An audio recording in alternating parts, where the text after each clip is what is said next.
زانین و زانست قوبات خواندنگام لە گەشتەکە ئەمڕۆماندا بەرەو شارێک دەڕۆین کە خاوەنی دەرینترین مێژوە لە ناوچەکەدا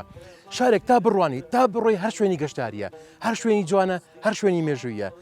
ئێرە شارە جوانەکەی ئامێدیە مردمێرایە و جهێ عیسی دەلایە گەلاتا مردمێرایە وەرگهێ عیسی دەلایە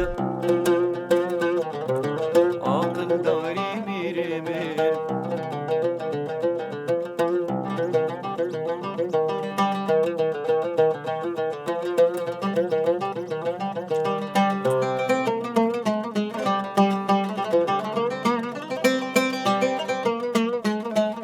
مەدرسەی قوبەهان شایەتحاڵی مێژوویەکی پرچنگداری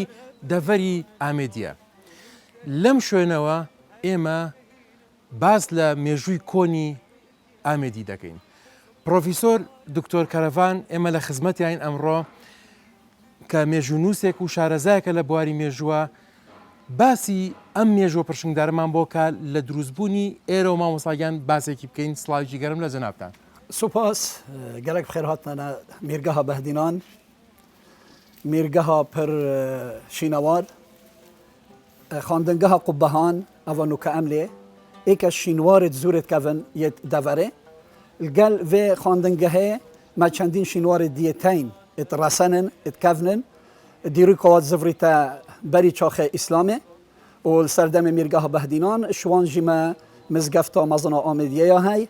منارا آمدیه گورستان سلطان حسین ولی کو دو گوره تدا گورهوی سلطان حسین ولی گوره روشن خاطینا کچا شاه اسماعیل دوی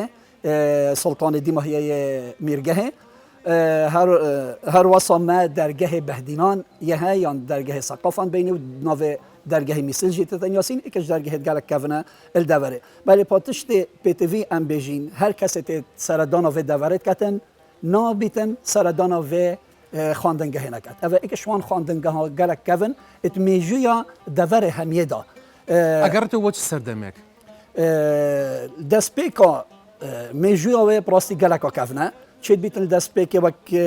جهه که پرستگه که جیا بیتن یعنی مسیحیا بیتن و گروه مجی اوه هبونا وان ستینا کو اف ستینا نخش سازیاوان و بینا سازیاوان زفریت سردم بیزانتیا و پشت هنگی سردم میرگه بهدینان پیتا که مازن پهات یادانان کو او کنیشت یا نو جه عبادتیه مسیحی کریا وک خواندنگه سلطان حسنی باب سلطان حسینی دست بکوی خواندنگه کل ویره دانایا بس او خواندنگه سردم سلطان حسنی نگلک و برفره بود سلطان حسین ولی هات بله دکتور جان حەزەکەم باسی شتێ بکەم پاراستنی شوێنەوارە ئاساوارەکانمان زۆر گرنگە گرنگی خۆی هەیە من خۆم تقریبا وازم ساڵی 2009 بوو هاتم سەردانی ئەم مەدرسەیم کردووە بیرمە چوومەتە قاتی دۆم ئێشتا ژوور و سەقفی مابوو یعنی لە چەند ساڵێکی زۆر کەمە قاتێک نەما لێرە چەند ژوورێکی زۆرتر کە لێرە هەبوو نەما ئێمە چی بکەین بۆی کە مێژووی ئێمە بەم سورعەتە دائەبزێتە خوارێ و ئەڕمێ و نامێنێ ئەگەر وابێ لەوانەیە لە دوای چەند ساڵێکی تر ئێرە هەر ئاساواری نەمێنێ چیتان کردووە چی ئەکەن بۆی کە بیپارێزن پەری پێبەن نۆژەنی کەنەوە وا ڕایگرن هەم ببێتە شوێنێکی بچەسپێنین ئێمە چ مێژوێکمان هەیە هەم ببێتە ژوێنێکی گەشتیاریش لە پاڵیا زۆر سوپاس بەری ئەس بەرسەوە بەسیاردن پێدەوێ بێژم سەردەمی سڵتان حەسەنی نوالی کوب چرخی زێرین تێتان یاسین ئەف خواندنگەهەوەکی زانکویەکی لێ هات هەژمارە قوتابیە لێت ناوبەرە 200 حتا 250 قوتابیا بوون پارە بوو تا تەمەزەختان مامۆستا بووش هەمی دەڤەرە تینان مثلا تركيا إيران حتى عندك بيجن من بيستوما لأفغانستان ومصر قالك باجرات لميسل زور قطابي هابون يعني العراق الفيرخان دينا التركيا بونمونا عندك روايات تنبيجن حتى بيواندي مالقال زانكويا أزهر هابوينا زوزو سباس بو جنابتان بو أم درفتا هەڵبەتە چەندێک زۆر بڵێ لەسەر ئێرە هێشتا کەمە لەبەرەوەی کە ناوچێکی فراوان پڕە لە ئاساواری مێژووی هەلبەت دەرفەتمان تو نەشەی باڵێ بەڵام ئەوە بوو کە ئاماژەتان بە گرنگترین خاڵەکاندا لە شوێنەواری ئەم ناوچەی دەڤەری ئامێدیە زۆر سپاس بۆ پرۆفیسۆر دکتۆر کەرەڤان کە ئەم کاتی پێبەخشین.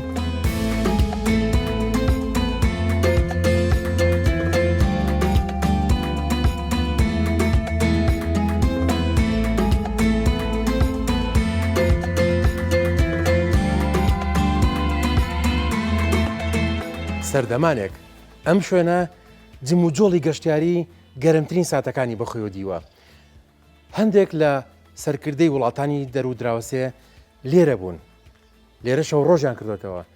کۆنگرەی جامیعی عەرەبی لێرە سازدراوە، کەواتە ئێرە پێگەیەکی گرنگی گەشتیاری بۆ لە سەردەمانێکی زوودا لە هەموو ناوچەکە. کاک نەدیف،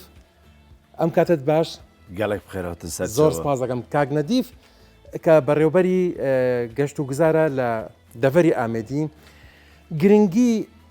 گەشتیاری لە چ سەردەمێکەوە لە سەردەمی چ حکوومەتێکەوە لێرە پەرەی پێدراوە و دروست کراوە؟ سەیران و گەشت و گوزار القەزە ئۆمێدیە یا کەڤنە، یعنی خۆ کورتی یعنی پاشا و سڵتانت ئۆمێدیە سەیرانت بەرێسی لێ و دەڤەرە سپنێ بۆ دینە چیای مەتینی چیای گۆرەیت پێگوتی بوون. بەلێ گەشت و گوزار وەکی بێژیم تێگەهێکی هەفچەرخ الوێرە یا دەست پێکردی سەر ئاستی عێراقی هەمیە و کوردستانê. بتایبەتی وەختی جادە ژدهوکێ گەهشتیە سەرسینکێ ساڵ 1932 خەلکێ سەرسینکێ هەندێک کەپر ڕۆبوون، یعنی بچێکردن هەندێک کەپرێت وەرزی و هۆڤینێ و هەندێک ژوور و غرفە چێکردن و دانە بکرێ ئەو خەلکێک و قەستەوە سەرسینکێت کە تایبەتی هەنگی بەغدا و میسل هاتن. یعنی وەکی یعنی مەفهوم و تێگەهێ سەیرانە دەرکات، یعنی بوو وەک ئابوور، یعنی وەختی ئەف ژوورە چێکرین gelek kartêkirneka baş şilayê aborî ve ser jiyana xelkî kir rêcalê xwe yani berhemê bêjin heywanî yê giştûkalê zîraî firuta vî xelkê. ئەم ئوتێلە کە هیوادارم نۆژان کرێتەوە وەکو خۆی یەکێکە لەو ئوتێلانەی کە بە شێوەیەکی زۆر ڕاقی لەو سەردەمانە و بنیات نراوە. گرنگترین ئەو سەرکردانە چێ بوون کە سەردانیان کردو لێرە ماونەتەوە و کۆنگرەی بۆ تیاگیراوە؟ گرنگی پێگەی ئێرە وەکو ناوچەی گەشتیاری لەگەڵ هاوتا ناوچە گەشتیاریەکانی تری ئەم وڵاتانی دەروبەرمان چی بوو بە کورتی؟ ئەل ساڵت پێنجیەدا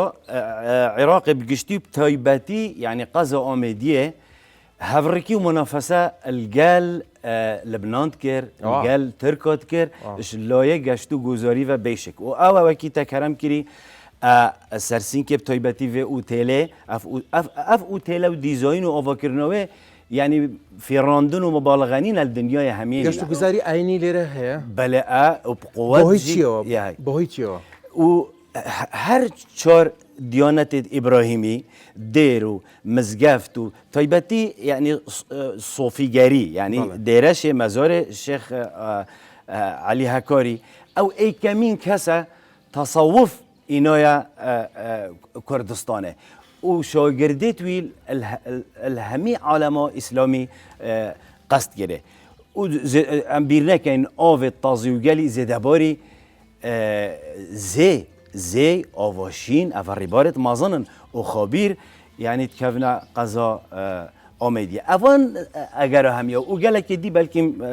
wextê bernameyê harîkar nebît welekî yek ku qeza ئۆمێدیە. زۆر سپاس کاک نەدیفگیان بۆ ئەم چاوپێکەوتنە gelek زانیاری گرنگت پێ بەخشین لەسەر گەشت و گوزار لە دەڤەری ئامێدی. هەڵبەتە تا چەندێک بڕوانیت ئەم دەڤەرە پڕە لە شوێنی گەشتیاری زۆر جوان و بە نرخ کە شانی ئەوەیە لە هەموو شوێنێکەوە ڕووی تێ بکەین.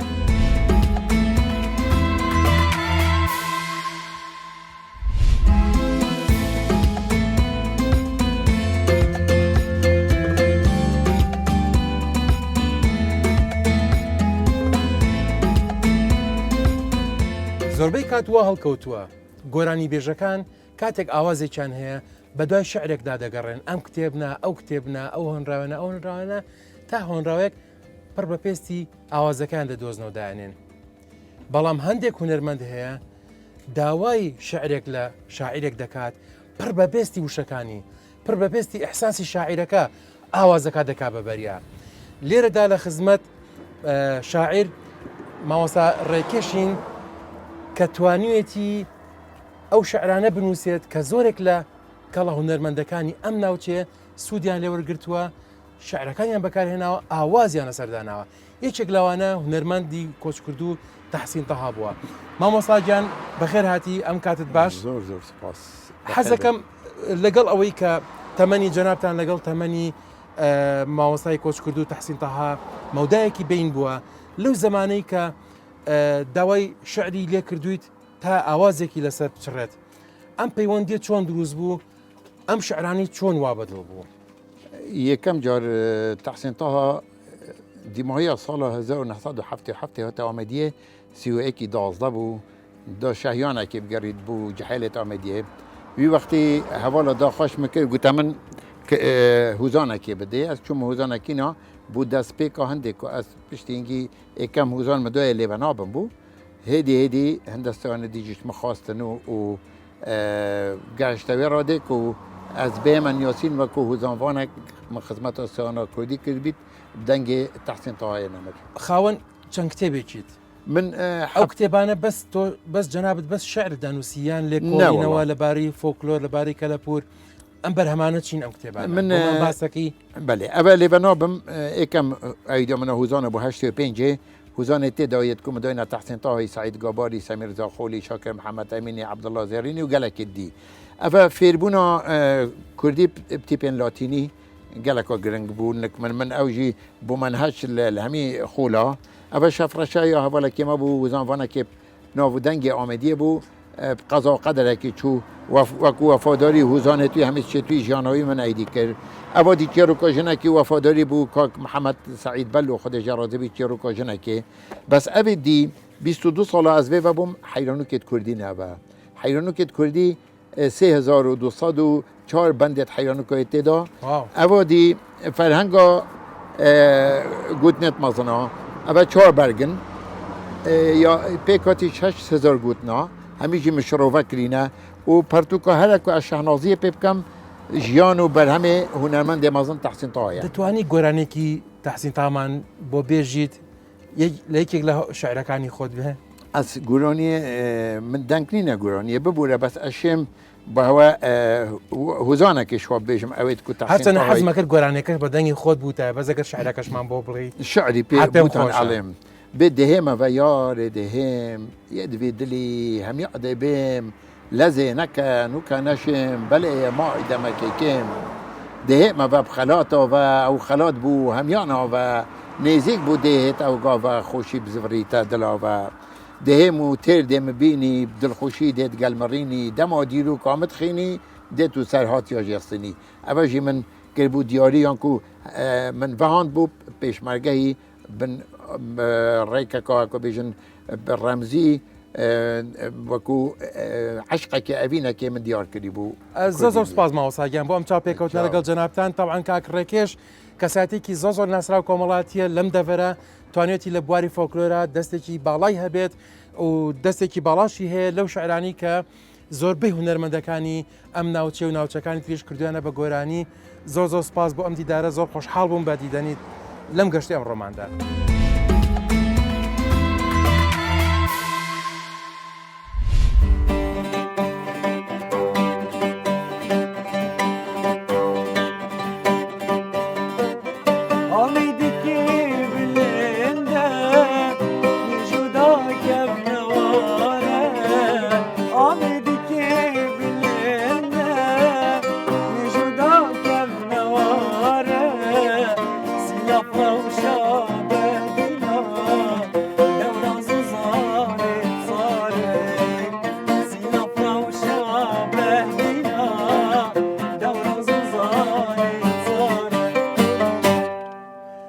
بەخێر بێنەوە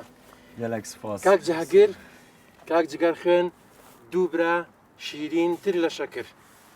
یەکێک گۆرانی بێژ یەکێک موزیسیان هەردووکیان کوڕی گۆرانی بێژێکی ناوداری ئەم شارن بەخێر بێن سڵاوی گەرمتان لێبێت گەلەگەلێک سپاس ئینژی بخێر هاتن سەرچۆوە زۆر خۆشحاڵم بەم دیدەنیە کە ئێستا ئەوە شاری ئامێدی خۆشەویستیش لە پشتمانوێ لەم شوێنە بڵندەوەین هەم کەشێکی خۆش لە سروشتین حەزەکەم لە مێژووی گۆرانی بێژانی ئامەدە و باوکی بەڕێستانەوە دەست پێ بکەین چێبوون سەرقافڵە و سەرهەنگی هونەر و موزیک لە ناو شاری ئامێدی بڵێ پێشێکی گەلە بخێر بهێن و باژێڕێمە و دەڤەرەمە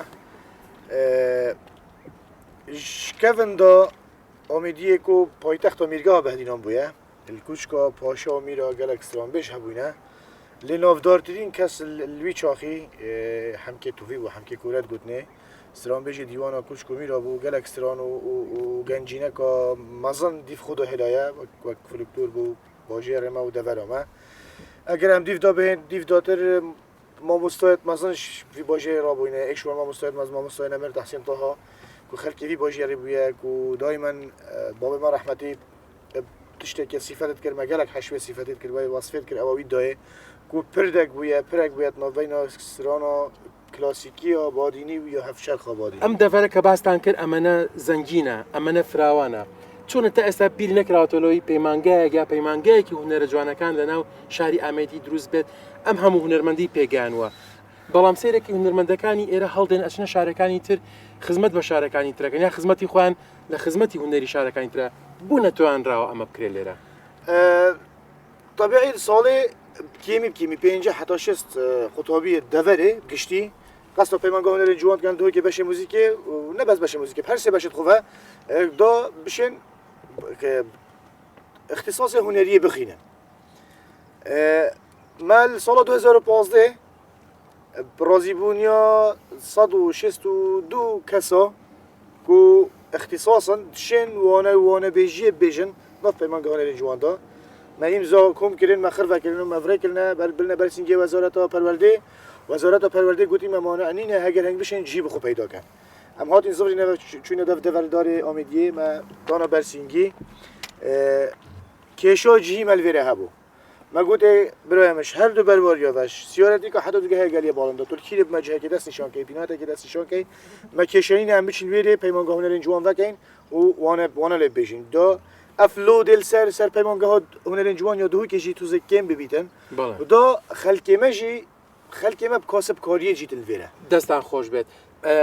زۆر حەزەکەم چاوپێکەوتنەکەمان لەمە زیاتر بخێنێ بەڵام کاتی بەرنامەکە ئەمانەکەمە بۆیە زۆر حەزەکەم پڕ بەدڵ کۆتایی ئەم دیدارە بە گۆرانێکی زۆر خۆشی دەنگی کاک جگەر خوێن و ئەو ئەسپە جوانی جەنابەت کۆتایی بەم دیدارە بێنێ هەرساو ئینشاءڵڵا وارە و چون خەمیلی نازێ نازێ کانی مێرگای کەمیلی و دەدەی نازێ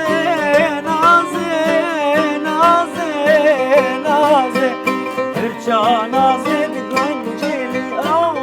نازێ و گەردەن نازێ دۆستانەوێ تۆ نازێ ئەو نازێ و گەردەن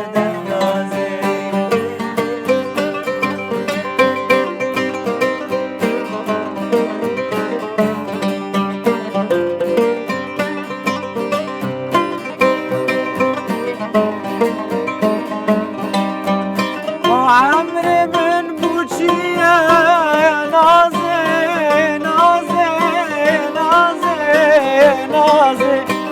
نازش بارا چویه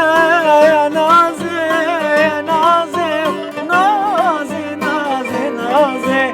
دل من که خوش بیه اوه نازه و گردن گازه دوستانوی تو نازه اوه نازه و گردن گازه دوستانوی تو نازه اوه نازه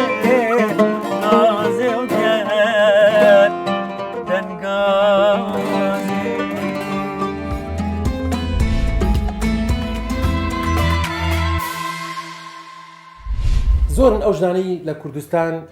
لە کاتی شۆڕشا هەر خەریکی خەبات بوون لە دەرەوە بوون لە شۆڕشا بوون هەڵبەتە زۆر کۆڵنەدەر بوون شان بەشانی هاوسەریان کە ئەوان لە پێشمەرگایەتی بوون لە شۆڕشا بوون زۆریان بێجگەلەوەی کە ئەوان شان بەشان لە شۆڕشا بوون هەندێکی کەشیان هەر لە شۆڕشا بوون بەڵام ئەمان بۆ پێشمەرگە خوانیان چاک دەکرد زۆر خۆشحاڵم بە میوانداری ئیقبال خان ئەمڕۆ کە ئیقبال خان یەکێکە لەو خانمانی کە لە شۆڕشا ئەرکی زۆر کێشاوە زۆر ماندوو بووە خەباتجێڕێکی زۆر بەتوانە بووە بۆ ماوەیەکی زۆر کە هاوسەری پێشمەرگە دەبێت و لە بەڕێگانی جەنگ دەبێت بەڵام ئیقبال خان خواردن بۆ پێشمەرگە دروستەکە بۆ ماوەی چەندەها ساڵ ئێمە حەز دەکەین لێرەوە بدوێن بڵین ئەو خواردنانەی کە بۆ پێشمەرگە ساز دەکرد زۆر کات چی بووە خدمة دەڤەرە ئۆمێدیە ئەم بەروەری بۆلۆژی ئەن شوڕەش مەل بەروەری بۆلۆت کرد ساڵا 1980 ئەم چوینە پۆ شوڕەش بوودێ ئەم چوینە نۆ بەروەریە مەخێزان لێرە پێکینەوە ئەم موینە نۆف هێنینە شوڕەشێتەوە پشتینگێ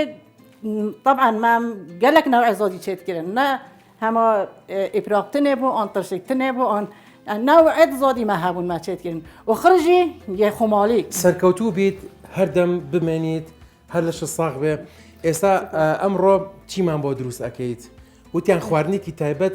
کە دەڤەری ئامێدی زۆری حەزلێتی ئەویش دۆڵمەیە حتمما لە هەموو شوێنێکی کوردستان دۆڵمە خواردنێکی زۆر تایبەتە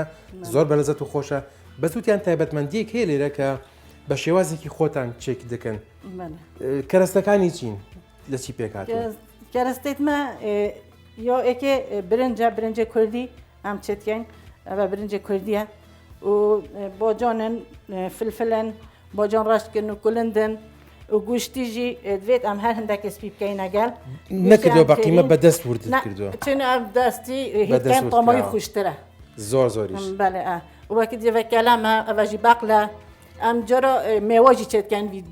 دۆنێ سۆڵێ مێوێت نیت خوشن کاتێت بە تێکەڵی کەرەستەکان دروستەکەین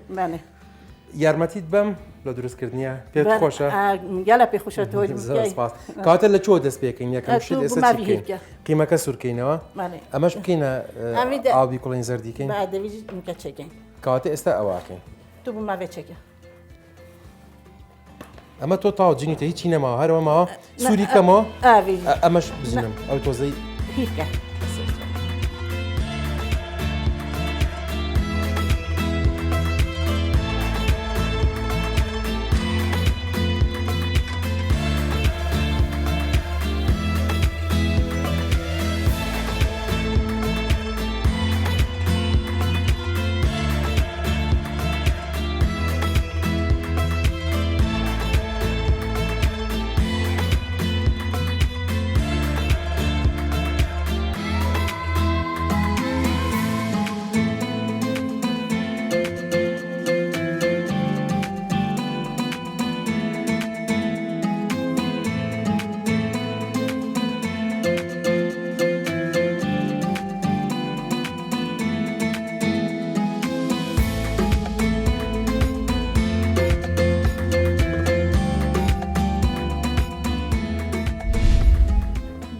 ئیقبالخان ئەوە ژا پراخەکەی جەنابێت کۆ سەحکەنێ کۆچەوەیە کۆیە خوشە یا نەخوشە ئەوە دەستی تۆ خۆش عافیەت بیتن ئینشەڵڵا دێت یا خوش بیت یا ڕەبی یا ئەڵڵا ماشەڵڵا ماشەڵڵا یا پراخەکە و زۆر عال و خۆش دەرچووە یا پراخەکەمان دۆڵمەکەمان پێک بە پێچا و چاکتێکردن بوون بەرامی زۆر خۆشە شمێژ ئەم هوسۆ نەڕینشتی نەخۆرێ مە هوسۆ پێکڤە نەخۆریە زۆداکی هوسۆی خۆش مێڤۆندۆریە هەوا هەمیۆ زۆر سپاس بۆ میوانداری ئێوە فەرموو جەنابەت ئەرک کێشە پێش من بیناوتەجی بکەمێ پێش من بۆ خۆت تێکە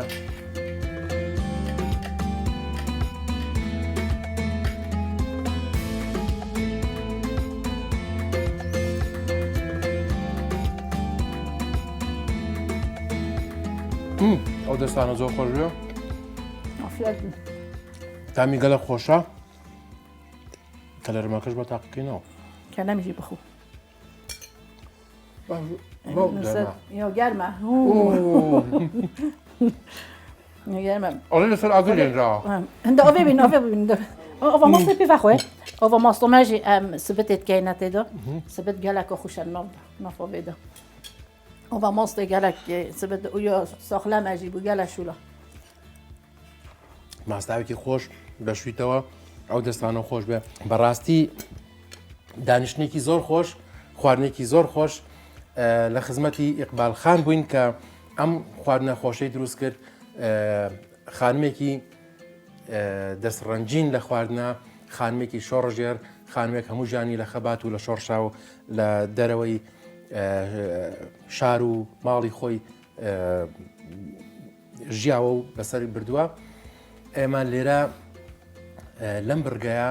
دەینە کۆتایی هەمیشە ئەم ماڵە ئاسوو دەبێ هەمیشە ئەم ماڵە سەرفراز بێ لەگەڵ هەموو ماڵ و خانەوادێک لە کوردستان بە هیوام هەمووی بە دەربێ لە ناخۆشی وەک خانم ئیقبال فەرمووی ئیشەڵڵا هەمومان لەژێر دەوڵەتێکی گەورەی کوردیا دەحەسەینەوە هەموو پارچەکانی تیابێت ئەمە ئاوات و هیوای هەمومانە ئیشەڵڵا.